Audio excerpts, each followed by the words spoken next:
দেখো কিভাবে জল দেয়া হচ্ছে সব ভক্তদের। জয় জগন্নাথ। আজকে তৃতীয় দিন। আজকে আমরা গোপী ড্রেস ফাইনালি পরলাম, কারণ এই কটা দিন বৃষ্টি হচ্ছিল তাই পরিনি। আজকে সকাল থেকে ওয়েদারটা বেশ ভালো আছে, তাই আজকে গোপী ড্রেসটা পরলাম। দুটো গোপী ড্রেস আমি এনেছি, তো একটাই পরবো।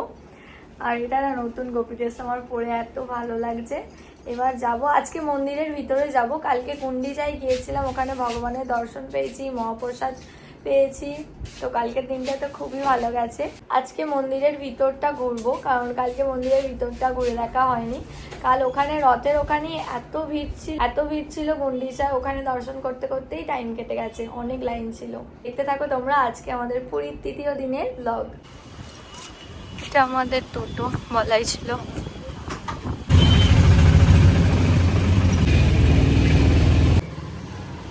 আমরা এখন হাঁটছি, সবাই প্রসাদ পাচ্ছে। টোটো নামিয়ে দিয়েছে, টোটো আর বেশি, টোটো না অটো আর বেশি ঢুকতে দিচ্ছে না, তাই আমরা হাঁটছি এখন। আমার বোন কতক্ষণ হাঁটবে এই গোপী ড্রেস পরে, ওটাই চিন্তা। ভারী তো, কতটা ঘেরটা ভারী আছে। এখনো এখান থেকে যাবে মনে হয়। দেখ হ্যাঁ গেছি আমরা, হাঁটতে হাঁটতে হাঁপিয়ে গেলাম দিদি।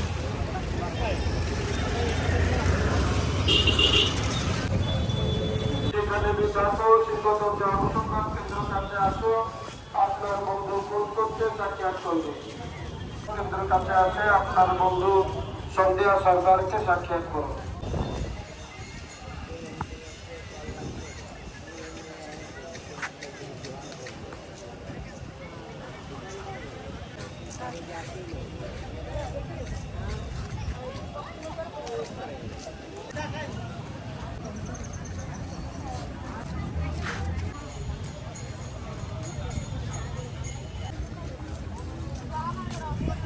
এত রোদ, কি গরম। দিদি এখানটা ভিডিও করলে করে নে, ভাল লাগছে। আমাদের বাপিকে পেয়েছি ভিডিও করে দেওয়ার জন্য। বাপি নাম ধরো তুমি।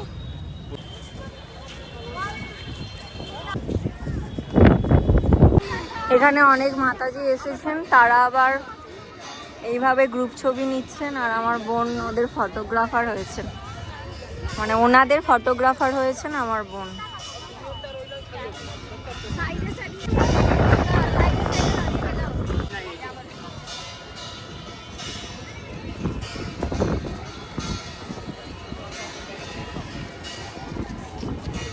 এখানে এত রোদ, মানে বোন তো ছবি তুলে দিচ্ছে কিন্তু রোদের জন্য দেখাই যাচ্ছে না। তো এনারা এখন গ্রুপ ছবি নিচ্ছেন। এই মাতাজিরা এসেছেন ছত্তিশগড় থেকে সবাই মিলে।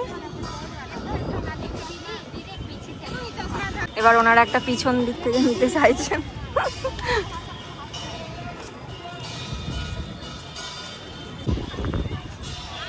আমার বোনকেই ছবি তুলে দিলে ভালো হয়। ওরা ধরেওছে আমার বোনকে, ওকে এরকম এত এত ছবি তুলে দিলেও খুশি হয়। ওরা আবার বোনকে বলছে এটা এরকম হয়নি, এটা এরকম ভাবে তুলে দিন, দেখা যাক এটাই কি হয়। হয়েছে। এখানে আমরা অনেক অনেক ভিডিও করে নিয়েছি, প্রচুর ভিডিও করে নিয়েছি। বাপি, বাপি গো, বাপরে ছাতাটা আনা হয়েছিল বলে বাঁচলাম, কিন্তু জলের জন্য এনেছি, রোদে কাজে লাগছে। হয়ে গেছে, গরমে আমাদের হাল হয়ে গেছে খারাপ। এখন আমরা ফোনটা জমা দিয়ে ভিতরে ঢুকবো মন্দিরে। চল। বিকেলের দিকে আসলে কিন্তু খুবই ভালো লাগবে। এইখানে মনে হবে মন্দিরেই বসে থাকি, বল। রোদের জোরটা কমে যাওয়ার পর মানে তারপর রাত পর্যন্ত বসতে খুব ভালো লাগে, কারণ এইদিকে মানে বসার অনেক জায়গা আছে। হাওয়াটা দিচ্ছে কিন্তু ভালো লাগছে, তার সাথে রোদও আছে। ওদিকে চলে যাবে, এই গাছের তলায় দেখো, গাছটার তলায় ছাওয়া আছে। ফোনটা নে, ফোনগুলো এখন জমা দিয়ে দেবো। মোবাইলও জমা দিতে হবে। দিয়ে দে।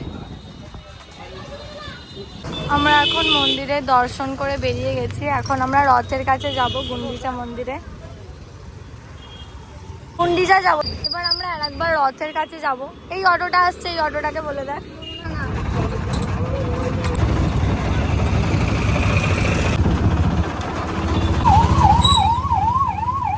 একটু হাঁটার পর, একটু টোটোতে ওঠার পর আমরা এখন যাচ্ছি। এটা খুব সামনে দেখা যাচ্ছে রথ।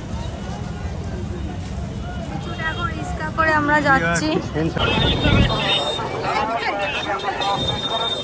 দেখো কিভাবে জল দেয়া হচ্ছে সব ভক্তদের। আমরা এখনো আছি এত দূরে।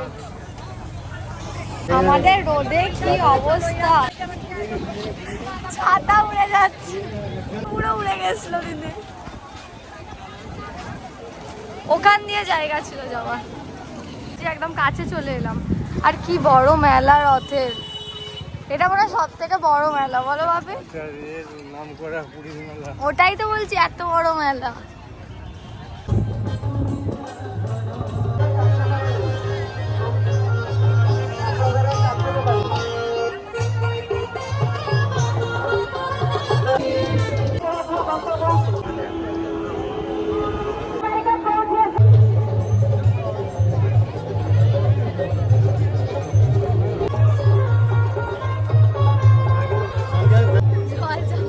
কাল আমরা গিয়েছিলাম এই সামনেটার, আজকে দেখো কতটা দূরে আছি আমরা রথে।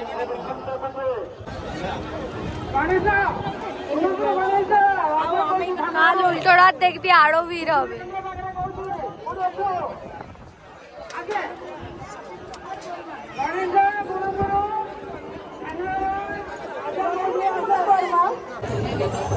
চল দিদি, আবার হাঁটতে হবে। এখানে প্রোগ্রাম হয়েছে। এখন আমরা যাচ্ছি আবার রুমের দিকে। আমাদের রোদে মানে আমরা ভাজা হয়ে গেছি, এই খাজার মতো ভাজা হয়ে গেছি আমরা রোদে। আর এখানে মেলাটা অনেক বড়, অনেক বড়। ছাতা পুরো নড়ছে দিদি, বাপির ছাতাটা উড়ে যাচ্ছে একদম। আমরা যাচ্ছি এখন মেলা দেখতে দেখতে। আর এদিকে আজকে ভগবানের দর্শনের লাইন, যেটা অনেক বড়। এই লাইনটা কখন শেষ হবে, কখন ভগবানের দর্শন হবে, আমি দেখেই মানে অবাক হয়ে যাচ্ছি। কালকে আমাদের সেরকম লাইন দিতে হতো না, বল? হ্যাঁ চলো চলো। আমরা এখন লাঞ্চ করতে ঢুকলাম। আমরা এখন খেতে ঢুকেছি এক জায়গায়। এখানে পিওর ভেজ একটা রেস্টুরেন্ট পেয়েছি একদম সামনে। আমরা নিয়েছি ভেজ বিরিয়ানি, আর বাপির জন্য একটা ভেজ থালি বোন খেতে শুরু করে দিয়েছে। আর এটা আমরা একটাই শেয়ার করে খাবো।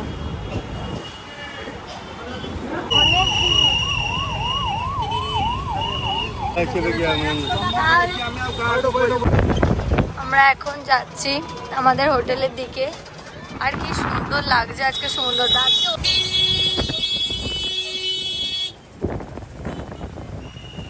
আজকে মন্দিরেই তো পুরো দিনটা ঘুরে কাটালাম। এবার আমরা যাচ্ছি বিকেলবেলা বিচ মার্কেটে। আজকের ব্লগটা এখানে এন্ড করছি, এই ব্লগটা। এরপরে আবার বাকি ব্লগটা তোমরা পরের কোনো ব্লগে দেখতে পাবে, পরেরটাতে। তো ব্লগটা এই পর্যন্তই। দেখা হচ্ছে তোমাদের সাথে আবার পরের ব্লগে। টাটা।